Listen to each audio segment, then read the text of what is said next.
Hi tears, அஸ்ஸலாமு அலைக்கும். இன்றைக்கி என்னடான்னா கிச்சனுக்குள்ளே போக முடியலங்க. தோசை தவா மாதிரி அனலாகவே இருக்குது கிச்சன் ஃபுல்லாக. நானும் அரைக்க பறக்க தோசையெல்லாம் சுட்டு கொண்டு போய் என் பையன்கிட்ட கொடுத்தா, எனக்கு இதெல்லாம் வேண்டாம்மா, பிரியாணி தான் வேணுங்கிறான். இந்நேரத்துக்கு நான் எங்கெங்க போவேன் பிரியாணிக்கு? இது என்னடா உன்னோட வம்பா போச்சுன்னு சொல்லி கொண்டு வந்து வச்சுட்டு கிச்சனில் யதார்த்தமாக திரும்பி பார்த்தா ரெண்டு சேமியா பாக்கெட் இருக்கு.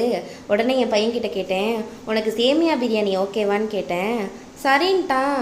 அப்புறம் என்ன, செஞ்சிட வேண்டியதுதான். ஒரு வடை சட்டி அடுப்பில் வச்சு அதில் ஒரு 4 டீஸ்பூன் எண்ணெய் ஊற்றிக்கோங்க. அதுக்கப்புறம் ஒரு மீடியம் சைஸ் வெங்காயத்தை பொடி பொடியாக கட் பண்ணி அதையும் சேர்த்து நல்லா பொன்னிறமாக ஆகிற வரைக்கும் நல்லா வதக்கி எடுத்துக்கோங்க. 1 டீஸ்பூன் இஞ்சி பூண்டு பேஸ்ட்டு சேர்த்து அதையும் பச்சை வாடை போகிற அளவுக்கு நல்லா வதக்கிக்கலாம். இந்த இஞ்சி பூண்டோட பச்சை வாடையெல்லாம் போனதுக்கப்புறம் ஒரு 6 மீடியம் சைஸ் தக்காளியை கட் பண்ணி வச்சுருக்கேன், அதையும் சேர்த்து நல்லா வதக்கிக்கலாம். அந்த தக்காளி வதங்குதில் அப்போயே கொஞ்சம் உப்பு போட்டுக்கோங்க. உப்பு போட்டு மூடி வச்சிட்டிங்க அப்படின்னா அந்த தக்காளி வந்து கொஞ்சம் நல்லா மசிஞ்சிடும். பார்த்திங்களா எப்படி மசிஞ்சிருக்குன்னு?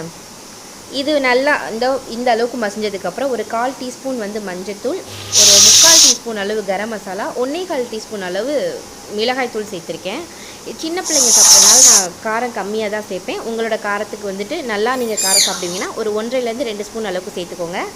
அதுக்கப்புறம் நான் வந்துட்டு 750 mlலேருந்து ஒரு 800 ml அளவுக்கு வந்து நான் தண்ணி ஊற்றிருக்கேன். அந்த தண்ணி நல்லா கொதிச்சுட்டே இருக்கட்டும். நம்ம வந்து இங்கே ஒரு 2 முட்டையை வந்து பொரிச்சு எடுத்துக்கலாம். இந்த நம்ம இது போட்டோம்ல, அந்த தக்காளி போட்டு நம்ம வதக்கணும்ல, அப்போ வந்து மசாலாலாம் போட்டதுக்கப்புறம் இந்த 2 முட்டையை உடச்சி ஊற்றி அப்படி கிண்டி தண்ணியும் ஊற்றலாம்.